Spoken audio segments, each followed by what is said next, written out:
This video is sponsored by Into the AM.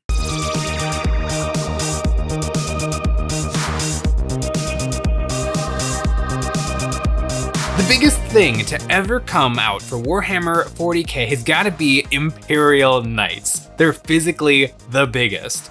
I remember in like 2015 when the first Imperial Knight dropped. I was in high school and there was actually an assembly going on, but I was hiding from the assembly and I was just in a computer lab looking at the Games Workshop web store, and just the Knights dropped out of nowhere. This big, beautiful, like grim, dark titan of a vehicle.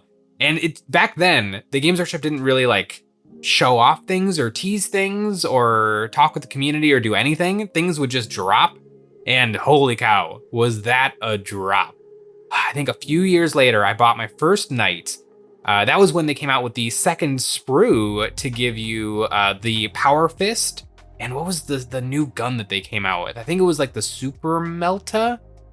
No, Super Melta. I remember Super Melta and Chainsword was always the standard loadout.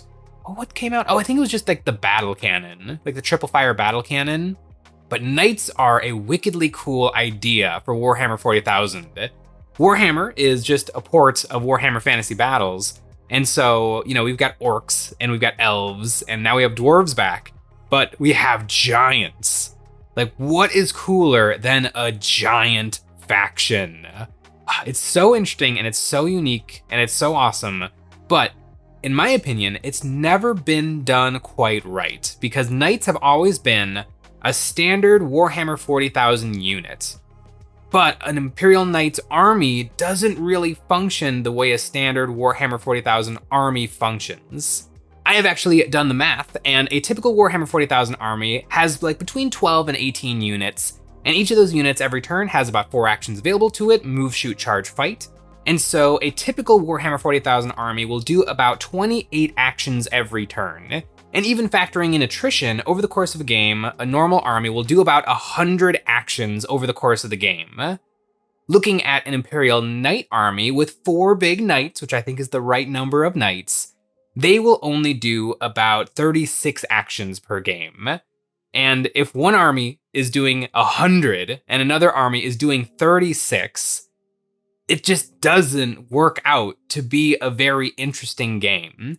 And Games Workshop knows this, and that is why the datasheets of the Imperial Knights is cranked to 11. They have an incredible toughness, an incredible number of saves, an incredible number of special abilities. Their guns pretty much one-shot kill a unit every time. They have so many options for rerolls and invulnerable saves. Like their data sheets are cranked so high that they will accomplish what they try to do every single turn because they have to. If an Imperial Knight army is falling way behind in killing, then it'll just never ever be able to win. But if it's just a sure thing that everything you point at dies, it also doesn't lead to a very interesting play experience for the controlling knight or the person on the other side. I've been on the other side of Knights about 3 times, all 3 at tournaments, so it wasn't like a perfect game, because I do think Knights probably work a little better in friendlier games. But in tournament play, the Knights are just a stat check army. And I'm very familiar with stat check armies, because I often play against Sean and his parking lot guard. But Knights are on a whole nother level. If you can't punch through like toughness 11, whole bunch of wounds, then it's kind of just GG. It's game over. And speaking of getting crushed in Warhammer, have you ever been gaming over at your friend's house and thought to yourself, my models look awesome, but my shirts don't? Well, today's sponsor, Into the AM, has got you covered. Literally, because shirts. Into the AM is here to give you that look and feel you've been searching for.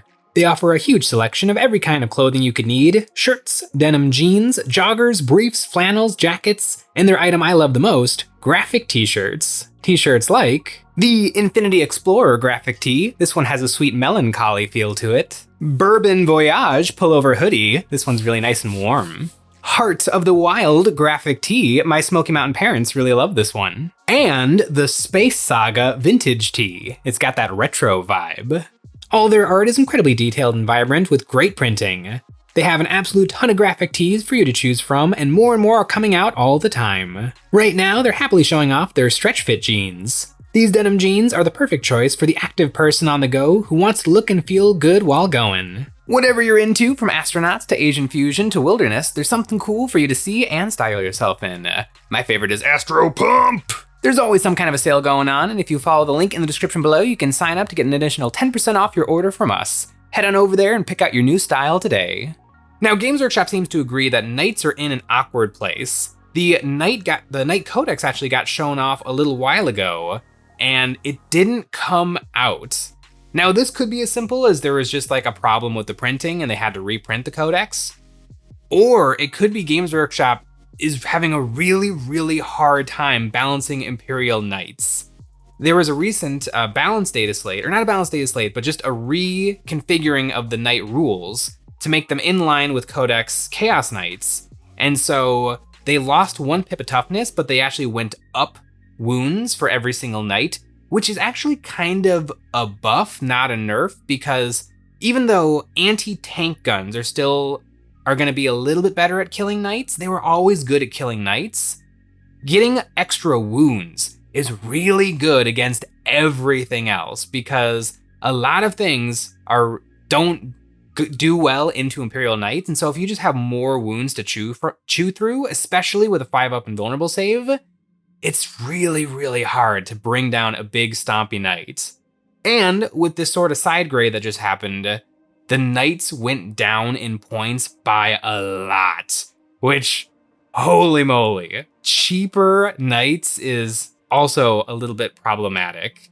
It's just really hard to make a unit in 40k that is ungodly powerful, but also fun to actually use. Most armies have something, like Black Templar have High Marshal Helbrecht, and he's just a monster. Not quite as big a monster as he used to be, but he's still one of the best Space Marines in the game. But that's one guy. We don't have a laundry list of giant stompy Knights. We could technically ally them in, but I don't know, there's something wrong with Knights. And another thing that points to Knights being wrong is the invention of the Armiger Warglaive, or just the Armiger Chassis, the baby Knight. They're fine. I have a couple for my Death Guard army. They're kind of neat, they're kind of cool, but Games Workshop has had a really hard time balancing them because they exist to try to help Knights be an army. They are it's kind of like a Knight split right down the middle, to give them more objective control, to give them more anti-infantry, to give them more movement per turn. And what usually happens is, since these things exist to kind of shore up the weaknesses of Knights, they end up being a lot more efficient than the big stompy Knights. Chaos Knights, this was a big problem for most of the edition, and the big lists that were tearing up the tournament scene was 14 War Dog Brigands. It wasn't the Brigands, it was just the War Dogs. The War Dog Helverin, the War Dog Brigand, and the War Dog Stalker. But yeah, 14 War Dogs is not an Imperial Knights army. It's not a gaggle of giants. It's just spamming a really efficient data sheet. In my opinion, Knights are problematic. They're not super fun to play with. They're not super fun to play against. They're really fun to build and paint, and I have built and paint a bunch of those suckers. But on the tabletop, it just doesn't work. But I think there are 2 really good ways that Games Workshop could fix this. One of them, Games Workshop might do. One of them, Games Workshop will not do, but really should. I think the easy fix for Knights is you take their data sheets and you cut them in half. Just take down some of the incredible damage that they can output, but instead give them many more actions. I think that those actions should take place in the opponent's turn. There's the rules like this are sprinkled throughout Warhammer 40,000, where you can make a move in your opponent's turn, or you can make a shoot action in your opponent's turn. But I think that Knights should be able to do all of this. And so in your opponent's turn, every Knight has access to a free move, a free shoot, a free charge, and a free fight. Their weapons aren't nearly as scary as they are right now, but they get to do a lot more of these actions. I feel like it makes sense from a lore perspective because Knights are really hard to deal with. And so having a knight who could just move around or do a free charge or get to do a little bit of extra shooting, I feel like that makes a lot of sense and would make knights really like hard to play against in that you're nervous of what they're gonna do, but they're not just going to move up a little bit, park themselves for, a quarter of the game, shoot all of their crazy guns, maybe Overwatch in your opponent's turn. Like I think having much more freedom for the controlling knight player would actually do a lot to make knights scary and oppressive in a fun way, not in an annoying way. And this is something that you could do without editing the game of Warhammer 40,000. They could still have a standard stat block. They could still have a series of special rules on their side profile. They could still access like enhancements and power-ups as normal, but they would just be a little bit extra fearsome. That's my easy idea of how to fix knights, but I have another idea of how to fix knights that's a little bit juicier. I think with knights, Games Workshop should just rewrite Warhammer for that one faction. I think the Imperial Knight Codex should be its own unique thing with its own unique rules. A knight should be a little bit like a Gundam or like a Battletech Titan. It should have a ton of rules about how to actually use these things and what they can do. You should be moving your void shields around turn by turn.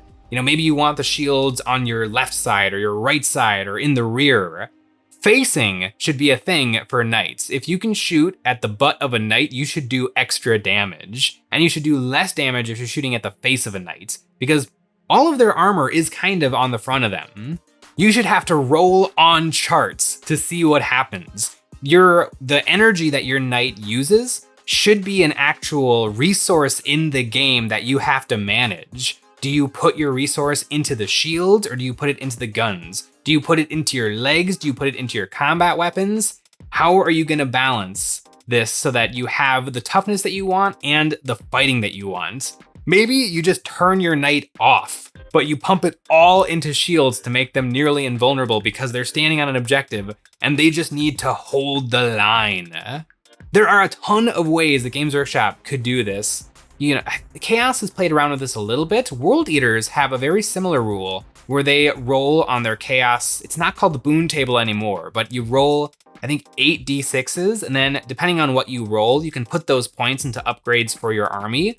Knights could do something very similar, where they make random rolls, and then that creates the pool of resource that they are allowed to draw from over the course of the game. Knights should also have machine spirits that you're kind of fighting with and against as you're trying to make your knight do things. Maybe if you're a more close combat focused knight, you kind of let the machine spirit take over. Bring back the scatter die. What if the machine spirit is in control? You have to roll on the scatter die to see where you go.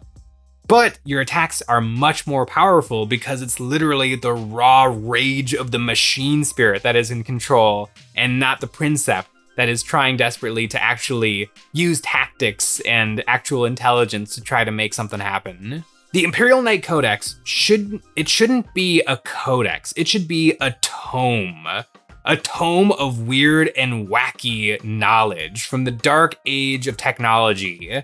And like knight players as an army, it should be the weird army. I feel like a lot of armies in 40K do have a flavor. Like orcs have a flavor. They have a weirdness, they have a wackiness, they have a bunch of guns that you don't even bother shooting because they're not gonna hit on 5s. The Imperial Knight Codex should be a weird one where, an Ultramarine player picks it up and they look through it and they don't know what's going on. But the knight player, who has been up the night before, peering through this tome of forbidden knowledge, they know the weird machinations that make their knights work. Also, knights are broken down into a bunch of different data sheets, and it's a little bit lame. I think almost all knights should be like Build-A-Bear knights. You should be able to build the knight that you want. Do you want the good stomping feet, or do you want the regular stomping feet but better guns? Do you want the more armored chassis that comes with extra save, or do you want the more intelligent head that can go on your knight that can make it, but maybe it gives it either a much more or a much less manageable machine spirit? Like since knight armies, you only get a couple of miniatures, it's really hard to put together a really interesting, flavorful list. Like with most armies, you know, going back to orcs, you can be a Speed Freaks orc with a bunch of bikes and buggies. You can be a Daka orc army with a bunch of Morkanauts and Flashgits. You can be a big tough boys with a bunch of knobs and mega knobs. You can be, what's the new guys called? The Beast Snagga boys who just love to swarm over vehicles and destroy them with devastating wounds. Like you have so many unique playstyles that just playing orcs doesn't necessarily telegraph to your opponent what is gonna happen this game. But with knights, the data sheets aren't that hard to memorize. You can kind of just know a knight army. But what if there was enough stuff in the knight codex that you don't necessarily know what kind of a knight army you're gonna deal with? Is this a knight army that is built all around movement and every knight has like crazy legs that can carry them all over the board? Or is this a knight army that is a gunline knight army where everything is just shooting to the max? Like there should be a little bit of mystery of exactly what's gonna happen when you see knights across the table. And currently there is no mystery. You just know that those knights are gonna shoot you every single turn and it's gonna be really, really rough. I wanna see Imperial Knights get really interesting. I want charts, maybe even like a card deck that goes along with each knight. And you have to randomly draw from your card deck and it gives you an ability or a debuff that you have to deal with over the course of the turn. Like the knight player should almost be playing a game against themselves, against the machine spirit of their creations. Because knights are ancient things in 40k, and it would only make sense if they're a little bit hard to deal with. But if you can make it sing, if you can make a knight army really, really perform, it should be incredible. And not just incredible because your numbers are higher than everyone else's numbers, but incredible because it does really cool, awesome stuff on the tabletop. One of my fondest Warhammer memories is I was playing against knights at a tournament, and the knight had just stomped my entire army, but I had a Tech Marine still alive, and he was mad because he blew up my Land Raider. And so my Tech Marine now has the Mad rule, which is that he gets an extra, I think, 3 attacks, bringing him up to 7 power axe swings. And so there was a knight in front of me that had 2 wounds left. Statistically, I'm gonna drop the knight. I'm gonna chop it down like a tree with my axe. And so I charge my little sucker up to the knight and I slam into him and nothing happens. I like whiffed it all except 1 and then he saved it on a 6 or whatever and nothing happened. But that was a really cool moment of emergent gameplay that really only existed in my mind and my opponent's mind. What happened on the tabletop wasn't that interesting, but I want to see the stuff on the tabletop being that much fun and that interesting. Almost as interesting as EonsOfBattle.com. EonsOfBattle.com is the place to find our merch, like wet pallets, water slide decals, basing toppers and bits, and the Eons of Battle dice. And it's the best way to support us doing what we do with a membership. Each month, members get a credit they can use on our new monthly terrain packs or any previous pack we have ever made. This August, we're dipping back into the world of fantasy with some deadly terrain, the Chaotic Cemetery Pack. A series of walls and sculptures depicting the haunting stillness of death and the brutal cruelness of chaos, made in the shapes and sizes needed for games of Age of Sigmar Spearhead, Sand, and Bone. These perilous walls are surrounded by a set of chaotic statues in the Icon of Change, the Likeness of War, the Bust of Decay, and the Effigy of Excess. The Chaotic Cemetery Pack was made by us and is available on our website as STL files or physically printed for you. I think knights are incredibly awesome, but I want them to be awesomer. I want them to be really, really cool. I want the rules to be as cool as the models, because currently they have rules, but just a lot less than everybody else, because there's a lot less models than everybody else. I want way more rules. I want an absurd amount of rules, because if I only got 4 models, I have plenty of time to deal with extra rules. I should be taking 100 actions per game, just like any other army, not 36 or whatever. I want charts, I want special dice, I want card packs, I want to get wacky with it. I want Imperial Knights to be the weirdest army in Warhammer 40,000. Being an Imperial Knight player should be like a badge of honor. It should be endgame Warhammer 40,000. Like, yeah, I play the hardest faction to play in the entire game, but it's worth it because it's Imperial Knights. Let me know in the comments below, what do you guys think of Imperial Knights? Obviously, the models are awesome, but do the rules, are they anything? I don't think the rules are anything. I think the rules are incredibly lame currently, but they don't have to be. You just write words in a book. It could be anything, and I think it could be something really, really cool. It's been a while since I've built and painted an Imperial Knight, but I don't know. I'm starting to get the itch. I'm starting to get the giant robot itch again, so I'll have to think about it. Thanks for watching. And don't forget to click the link in the description to get a cool Into the AM shirt today.